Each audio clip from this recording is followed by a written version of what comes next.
Shalom, shalom. Pues hemos llegado a nuestra parashá de esta semana, la parashá 18, que lleva por nombre Mishpatim. Mishpatim significa juicios, leyes o ordenanzas. La encontramos en el libro de Shemot o Éxodo a partir del capítulo 21, verso 1 al capítulo 24, verso 18. Nuestra Haftará la encontramos en Jeremías 33, 25 al 26 y 34, 8 al 22. En el Brit Hadashah Nuevo Testamento la encontramos en el libro de Mateo, capítulo 5, del 38 al 42 y capítulo 17, versos del 1 al 11. En este estudio encontramos las leyes civiles que rigen al pueblo de Israel: el asesinato y el homicidio involuntario, la muerte de un esclavo, el castigo por lesiones corporales, la muerte causada por un animal, el castigo por no cubrir un pozo para que nadie caiga en él, las consecuencias de animales que causan daño a la propiedad de otra persona, la penalidad a personas que roban al ganado, el delito de robo, la defensa propia, los préstamos, la seducción, los indefensos y abandonados, la integridad de un proceso y un justo juicio. Y nuevamente también nos encontramos la ley del Shabbat y las 3 festividades mayores. El compromiso que adquiere el pueblo de hebreo y entre más temas con gran sabiduría a la luz de la Torah. Nuestro tema lo hemos titulado Un justo con obediencia. Nuestro estudio comienza narrando lo siguiente: y estas son las leyes que colocarás ante ellos. Si adquieres un siervo judío, durante 6 años servirá, y en el 7º saldrá libre, sin cargo. Si solo viene, solo se irá. Si es marido de una mujer, se irá su mujer con él. La porción de Mishpatim es una de las parashá que más mandamientos y preceptos tiene, y es una continuación inmediata que sigue a la entrega de la Torah, ya que inmediatamente después de los extraordinarios acontecimientos que se dieron en el monte Sinai, que concluyeron con la entrega de los 10 mandamientos, el Eterno revela una serie de Mishpatim, de juicios, de leyes y ordenanzas, para llevar una buena justicia social en el pueblo hebreo, y este a su vez pueda ser un modelo al mundo en los juicios justos y con equidad, que en una seguridad y prosperidad para todos. Los Mishpatim se encuentran relacionados con las leyes civiles, pero dentro de nuestro estudio podemos ver que algunos Mishpatim pueden estar relacionados dentro de actos criminales. Y es importante recordar que hay una gran diferencia entre un caso civil y un caso criminal, ya que lo relacionado a un crimen puede ser mucho más grave, ya que implica penalidades más severas como la pena de muerte al violar algún Mishpatim. Este shur contiene 53 ordenanzas, 33 de ellas negativas de no hacer y 23 positivas de hacer. Para los que estudian derecho civil o penal, se enseña que las leyes romanas son raíz y fuente principal que rigen las leyes hoy en día. Pero la realidad es otra, que la base fundamental y la raíz del derecho penal o civil que rigen toda la humanidad tiene su origen en el pueblo hebreo. Y cuando el Eterno decidió darles estos juicios, leyes y ordenanzas, que hoy en día la mayoría de los códigos penales o civiles del planeta Tierra usan para tratar de llevar juicios justos y con equidad a la población. Pero ¿por qué tendría el Eterno que proporcionar estas ordenanzas a un pueblo apartado para él, si tenía que ser un pueblo kadosh, un pueblo santo? La respuesta la hemos estado estudiando, ya que el pueblo elegido por Hashem de aquel tiempo en el desierto como el de hoy es un pueblo de dura cerviz.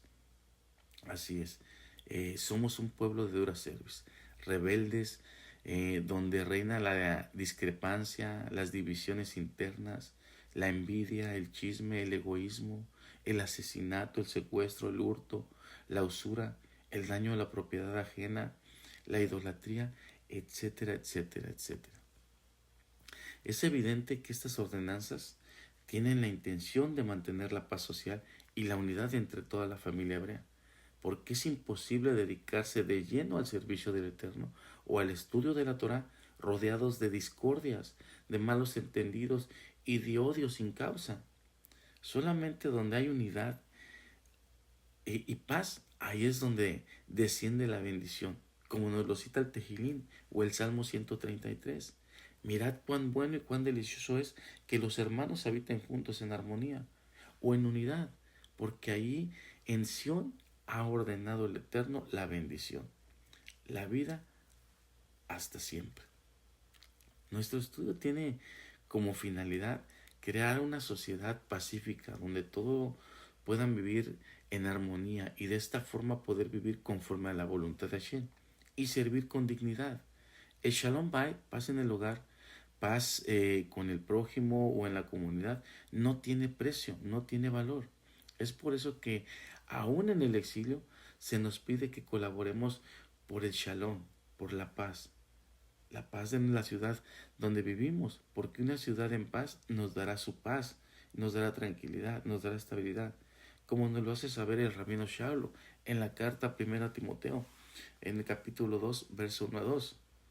Exhorto ante todo a que se hagan rogativas, oraciones, peticiones y acciones de gracia por todos los hombres, por los reyes y por todos los que están en evidencia, para que vivamos quieta y reposadamente en toda piedad y honestidad. No solo se trata de buscar la estabilidad social de un país, estado, ciudad o población, sino que las autoridades responsables de cada lugar se conduzcan con verdad y justicia ante toda la comunidad.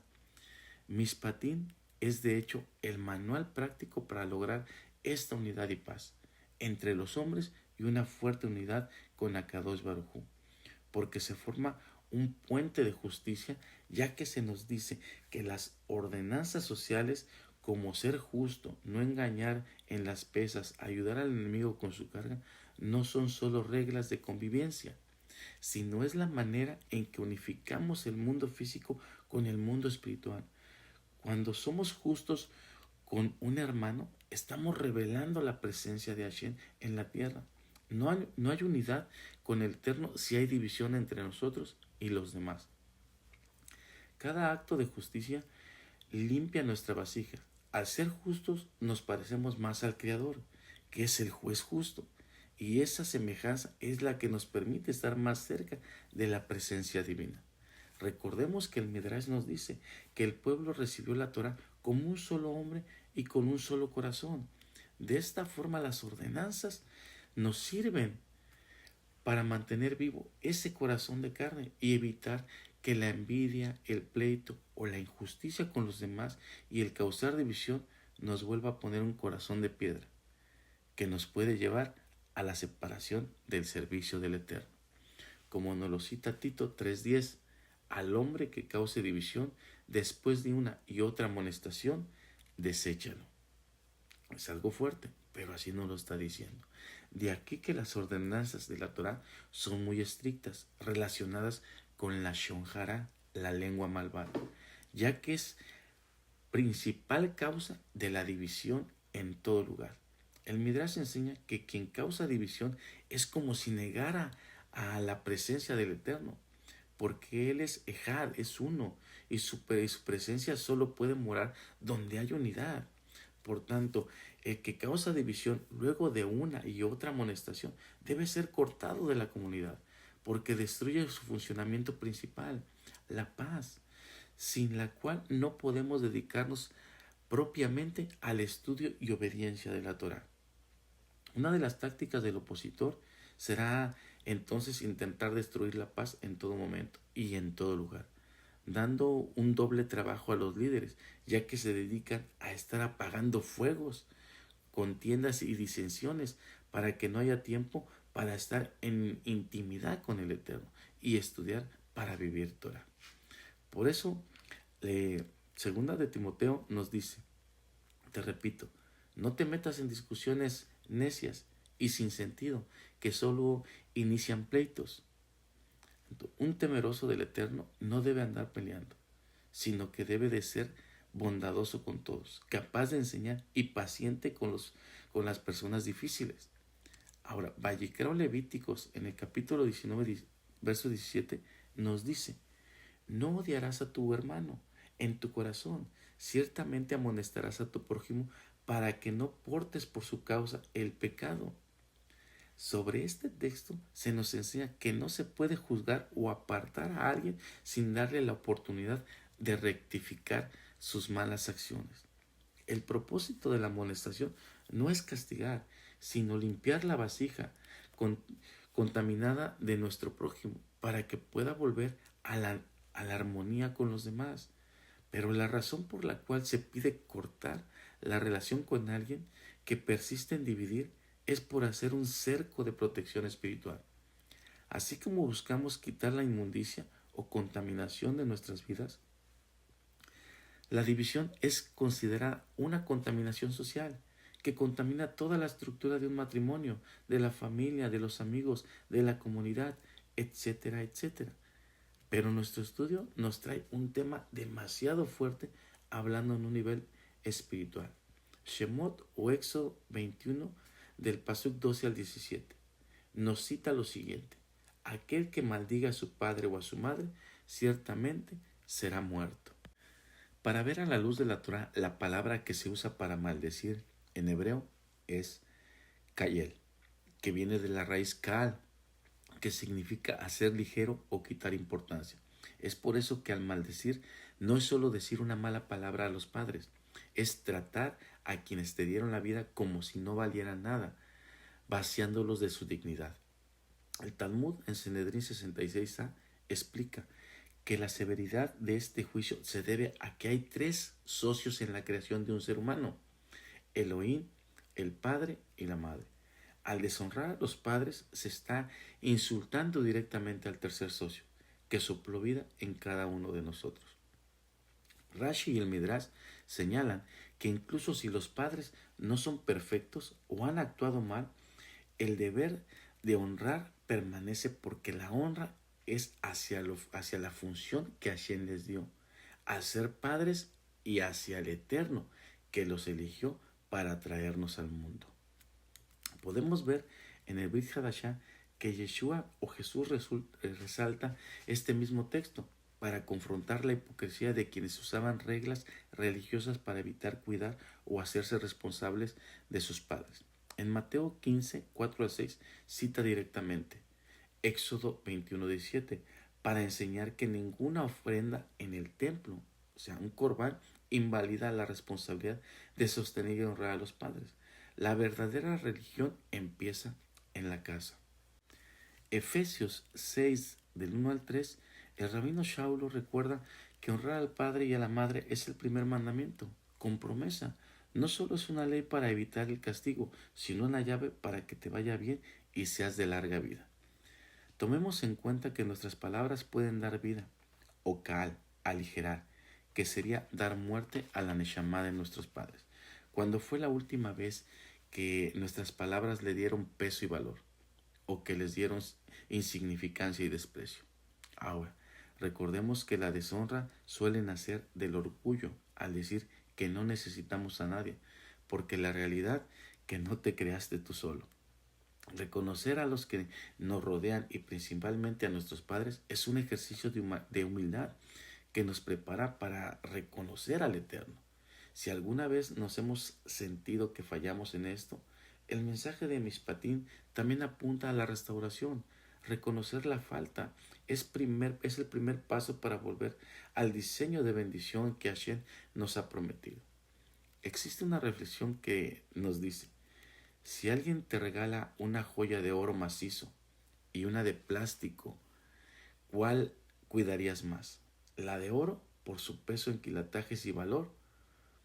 Aprendemos que ya se nos advierte que no convirtamos a nuestros padres en plástico, en algo ligero y desechable, sino que los mantengamos como oro, cabot, con honra y reconociendo el valor esencial que Hashem les dio.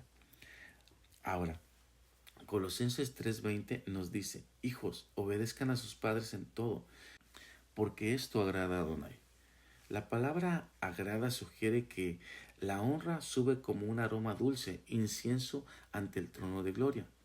Para finalizar nuestro sur, el capítulo 24 del 3 al 8 nos muestra la culminación espiritual, el momento en que el pueblo acepta el pacto y se compromete a vivir bajo esos principios, leyes y ordenanzas que Hashem ha mandado. Las palabras hebreas que usó el pueblo para su compromiso con Hashem fueron Nashe Benishma, que se encuentran en Shemot o Éxodo 24:7, y tomó el libro del pacto y lo leyó a oídos del pueblo, el cual dijo, haremos, Nashe, y obedeceremos, Benishma. Este es uno de los momentos más poderosos de toda la Torah. Nota el orden, primero dicen haremos y luego dicen obedeceremos. Como temerosos de Hashem, nosotros hoy en día realmente hacemos y obedecemos la voluntad de Akadosh Baruj Hu, o simplemente creemos hacerlo. Porque la realidad que el amor, la honra y el portarse bien con los demás no son sentimientos que uno espera sentir para poder actuar. Son acciones, porque al decir Nashe, haremos, le estamos diciendo que confiamos tanto en Hashem, que ante todo, primeramente, pondremos en práctica al tiempo que lo hacemos. En ese momento nuestro corazón llega a entender lo importante que es la obediencia. Quizá en ocasiones nos sentimos sin ganas de honrar a alguien, pero la Torah es clara y nos enseña que las acciones correctas, Nashe, de hacer la voluntad de Hashem, transforma el corazón. En el texto 24:8 nos cita, entonces Moshe tomó la sangre y roció sobre el pueblo y dijo, he aquí la sangre del pacto que Hashem ha hecho con nosotros. Recordemos que la sangre representa la vida. Al rociar la sangre sobre el altar y sobre el pueblo, se está diciendo que ahora el Eterno y el pueblo comparten una misma vida, un mismo destino, una misma ley, que no son leyes frías que están congeladas. Es un compromiso tanto personal como familiar. Podemos ver algo tan maravilloso en el Brit Hadashah, que resalta lo que estamos estudiando, que Yeshua nos habla en Mateo 26:28, porque esto es mi sangre del nuevo pacto, que por muchos es derramada para remisión de los pecados. Y en Hebreos 9:19-20, el autor de este libro de Hebreos, que por lo que hemos estudiado tuvo que ser redactado por un Cohen, ya que cuenta con muchas enseñanzas sacerdotales, nos cita directamente este pasaje de Mishpatim para explicar que el perdón y la cercanía con Hashem siempre han requerido un sello de vida por medio de la sangre. Nuestro estudio nos deja como enseñanza de la unidad que debemos tener entre el matrimonio, entre la familia, entre el cuerpo de Mashiach, que es su iglesia. El no ser personas que dividamos, ¿sí? Que multipliquemos mejor, que no restemos, sino que sumemos. Porque no podemos preguntarnos qué pasa cuando la gente nos dejó de hablar o se separó de nosotros. Hemos aprendido que somos contaminación y por ende somos cortados de cualquier relación con los demás. El valor sagrado que debemos tener como seres humanos, y más al decir que conocemos de las cosas del Eterno, es kabod, es honra. Tomemos en cuenta que no cumplimos estas leyes o estos decretos o ordenanzas por miedo, sino porque somos parte de su pueblo, que al igual que en aquel tiempo se paró como un solo hombre y dijeron, Nashe Benishma, haremos y obedeceremos. Así como el pueblo dijo, haremos y obedeceremos, nosotros respondemos hoy, poniendo en práctica lo aprendido en la Torah y las enseñanzas de Mashiach, confiando en que el sacrificio de Yeshua, que proporciona la sangre del pacto para darnos la fuerza para vivir en rectitud día con día. Recordemos lo que nos cita Proverbios 12:5. Los pensamientos de los justos son justicia, y las artimañas de los malvados son astucia. Un temeroso de Hashem, cuando no camina en justicia, la corrupción domina su voluntad. Podrá hablar y decir palabras piadosas que impresionen a simple vista, pero sus pasos hablan otra verdad.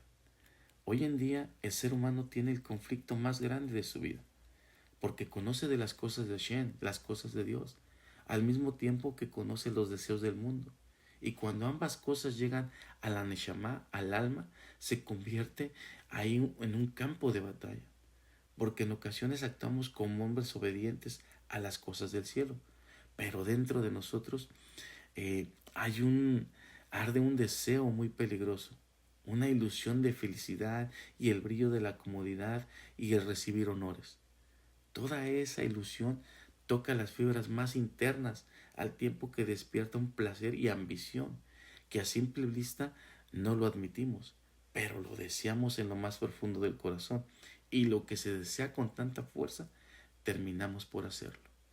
Mishpatim es haremos y obedeceremos, al tiempo que le entregamos al Creador nuestra voluntad antes que nuestra razón.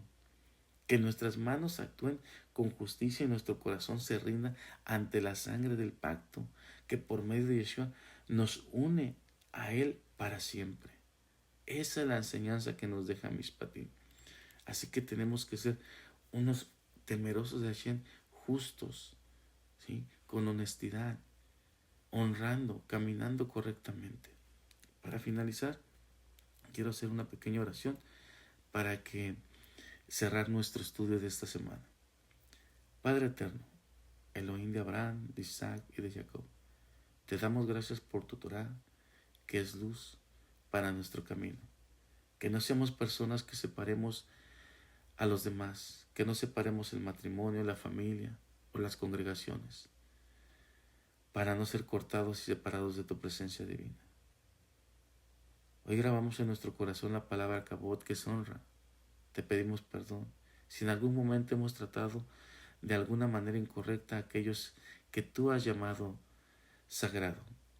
Así como tu pueblo al pie del Sinai, hoy te decimos, haremos y obedeceremos. No queremos ser solo oidores, sino hacedores de tu palabra. Gracias por el sello de la sangre que a través de Yeshua HaMashiach nos permitiste acercarnos a ti con un corazón limpio y una vida restaurada. Que la paz y el shalom, que sobrepasa todo entendimiento, guarde nuestros pensamientos, y que nuestra casa sea un reflejo de tu justicia y tu amor. Permítenos vivir de tal manera que otros vean en nosotros obediencia, que es la belleza de tu reino. Todo esto te lo pedimos por los méritos de Mashiach. Amén y amén. Baruch Hashem. Que el Eterno bendiga sus vidas, y esperando que este shuri haya sido de bendición a cada uno de ustedes, les pedimos que le den un me gusta, que lo compartan, ya que estará en YouTube, para bendición de alguien más y que sea de edificación a la oveja perdida de la casa de Israel. Nos vemos el próximo estudio. Shabbat Shalom.